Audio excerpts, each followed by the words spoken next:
Ma'am இப்போது நம்ம ஏற்கனவே கேட்ட கேள்வி தான் மேம்.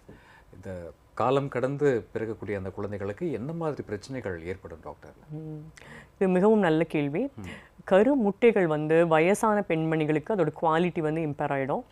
அப்போ வந்து நம்ம என்ன சொல்லுவோம்னா அந்த மியோசிஸ்ன்னு சொல்லுவோம், செல் டிவிஷனில் அதில் ப்ராப்ளம் ஆகிடும். இதனால் டவுன் சிண்ட்ரோம், அதாவது ட்ரைசோமி 21 சொல்லுவாங்க. அதாவது நார்மலாக ஒவ்வொரு பெண்ணுக்கும் ஆணுக்கும் 23 செட்ஸ் ஆஃப் குரோமோசோம்ஸ் இருக்கும் ஹியூமன் பீயிங்ஸில். அது ஒன்று வந்து அம்மா கிட்டேருந்து வரும், ஒன்று அப்பா கிட்டேருந்து வரும். ஒரு பேர் வந்து செக்ஸ் குரோமோசோம் சொல்லுவாங்க. இந்த டவுன் சிண்ட்ரோம் பேபிஸில் 21st குரோமோசோமில் எக்ஸ்ட்ரா காப்பி இருக்கும். இது வந்து வயதான பெண்மணிகள் 37 வயது 40 வயதில் இது ரொம்ப ரொம்ப காமனாக இருக்கும். இதனால தான் வயதான பெண்மணிகள் வந்து ப்ரெக்னென்ட் ஆனாலும் மிஸ்கேரேஜ் ஆகிடும், அதாவது அபார்ஷன் ஆகிடும். இதுக்கு காரணம் என்னென்னா குரோமோசோமல் ப்ராப்ளம். இன்னொன்று வந்து வயதானப்புறம் குழந்தை பெற்றுக்கிறதோட ப்ராப்ளம் என்னென்னா அம்மாவுக்கு ரத்த கொதிப்பு வரும், பிளட் ப்ரெஷர் வரும், ஏர்லி டெலிவரி வரலாம், சிசேரியன் செக்ஷனும் வரலாம். ஓகே மேம், அடுத்த காலர் ரெடி இருக்காங்க, பேசிடலாம். வணக்கம், இது ஆரோக்கியம் அவசியம். உங்கள் பேர் சொல்லுங்க. ஹலோ அம்மா வணக்கம், உங்கள் பேர் சொல்லுங்கம்மா. சார் விஜயலட்சுமி என் பேரு. அம்மா எங்கேருந்து பேசுறீங்க? நாங்கள் திருச்சேரியிலேருந்து பேசுகிறோம், செங்கல்பட்டு மாவட்டத்தில். சரிங்கம்மா. அம்மா உங்கள் கேள்வி என்ன, தொடர்ந்து சொல்லுங்க. எங்க பொண்ணு வந்து கல்யாணம் ஆகி 1 year ஆகுது. சரிங்க. இன்னும் பிரெக்னென்ட்டே ஆகல.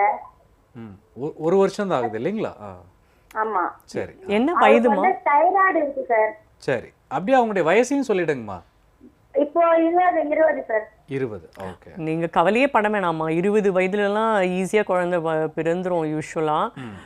இது வந்து கவலைப்பட வேண்டிய விஷயமே இல்லை. தைராய்டு ப்ராப்ளம் வந்து கரெக்டான மருந்துகள், அது தைராய்டு அளவாக கண்ட்ரோலில் இருந்தால் எந்த ப்ராப்ளமும் இல்லை.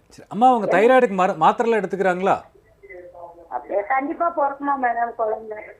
இல்லை, கண்டிப்பாக அவங்க பிறக்கும் தான் சொல்கிறாங்க. மாத்திரைலாம் கரெக்டாக எடுத்துக்கிறாங்களா தைராய்டுக்குன்னு கேட்டாங்க. அது ரெகுலராக எடுத்துக்கிட்டோம். அது வந்து நிச்சயமாக நான் சொன்ன சத்து. நீங்கள் பயப்படாதீங்கம்மா, நீங்கள் தைரியமாக இருங்க. கண்டிப்பாக இது ஒரு வயதே இல்லை, கண்டிப்பாக குழந்தை பிறக்கும் தான் மருத்துவர் சொல்கிறாங்க. நிச்சயமாக குழந்தை பிறக்குமா, நம்பிக்கையோடு இருங்க. 20 வயதெல்லாம் வந்து பிரச்சனைகள் யூஸ்வலாக வராது. நான் 35 வயது 40 வயதுக்கு மேலே தான் ரொம்ப பயப்படணும். சின்ன வயசில் நிச்சயமாக குழந்தை வந்துடும். சரி அம்மா, ரொம்ப நன்றிங்கம்மா. நன்றி.